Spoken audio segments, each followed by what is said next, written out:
Hey guys, welcome to another tier ranking. Welcome to my tier ranking for Paul Giamatti's movies. And I'm gonna tell you right now, this is a very hard list to do because I just gotta say this. Paul Giamatti is hard to talk about because the man is not a leading man.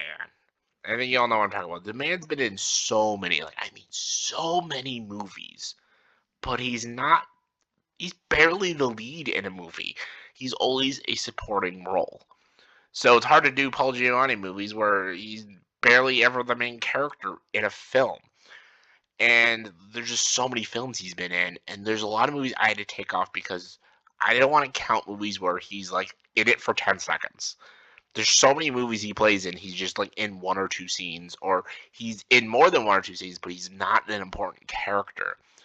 So I decided to just do this tier ranking of movies where he at least is in the movie as a main character, or at least he's an important character to the story. Like, I didn't put Donnie Brasco on here. I didn't put Truman Show. I didn't put 12 Years a Slave and a bunch of other movies where he's like in one scene and that's really it.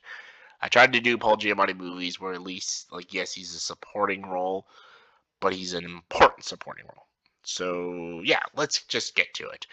Paul Giamatti movies, love Paul Giamatti. I wish he played in more movies and was more of a lead, but fuck it, let's do it. Cinderella Man.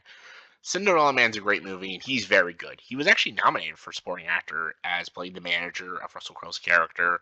Really great movie during the Great Depression, and Russell Crowe's character, being a boxer to pay the bills and stuff. Paul Giamatti's great.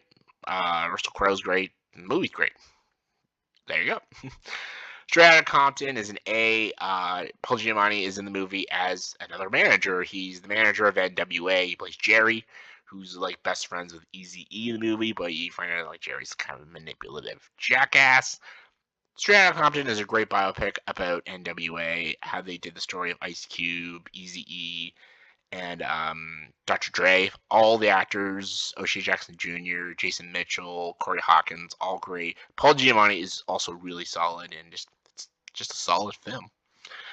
Big Mama's House. A lot of people forget he's in this movie. He's Martin Lawrence's partner, and it's not a very. I loved this movie as a kid. My dad took me to see this movie in theaters back in the late '90s.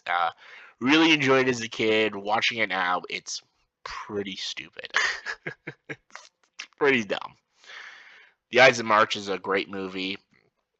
Ryan Gosling. I was supposed to say Ryan Reynolds. Ryan Gosling is super solid. George Clooney, who wrote and directed this movie. Paul Giamatti is a pretty big role in this movie. He plays the campaign manager for the opposite candidate. He's really good. This movie just has a really good star-studded cast. Philip Seymour Hoffman's also in this movie. F. Rachel Wood, Marissa Tomei. Really good cast. Really good political movie, and about the manipulation of politics. It's super good. Really good. What was it? Safe Man. Really stupid comedy movie that just isn't worth your time. Amazing Spider-Man 2. A really stupid superhero movie, which is not worth your time.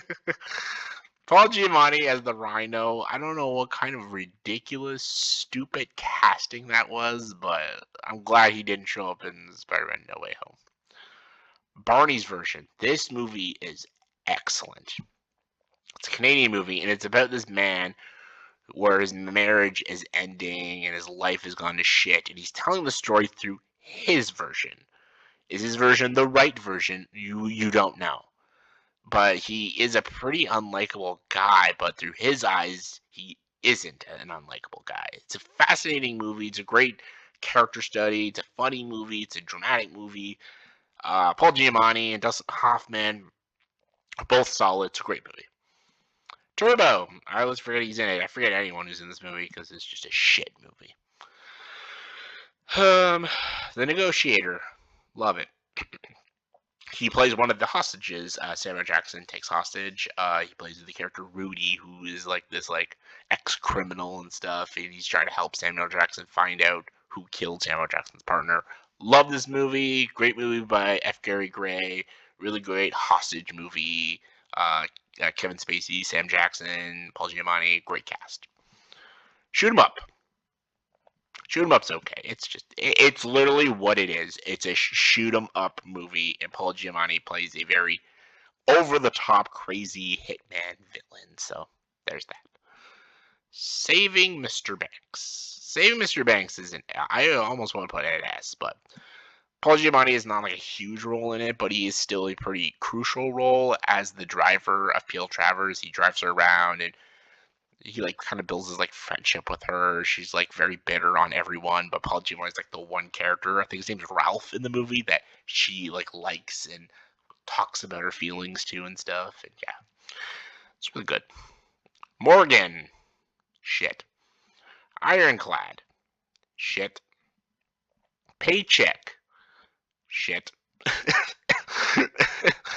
Love and Mercy. Love and Mercy is a good movie.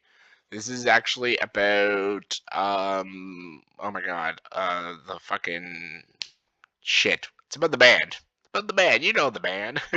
The band of the power. Oh my god. The fucking what are they? Like the Beach Boys. God, that took me forever. This is mostly like John Cusack's movie, but Paul Giamatti plays a man. Man, he loves playing managers in movies. There's another movie he plays a manager, Rock of Ages, which is not very good, but yeah, he loves playing managers in films. But Love and Mercy was good. It's a really good movie. Fred Claus is not a good movie, but I'll put it in C here because Paul Giamatti actually is really solid in this film.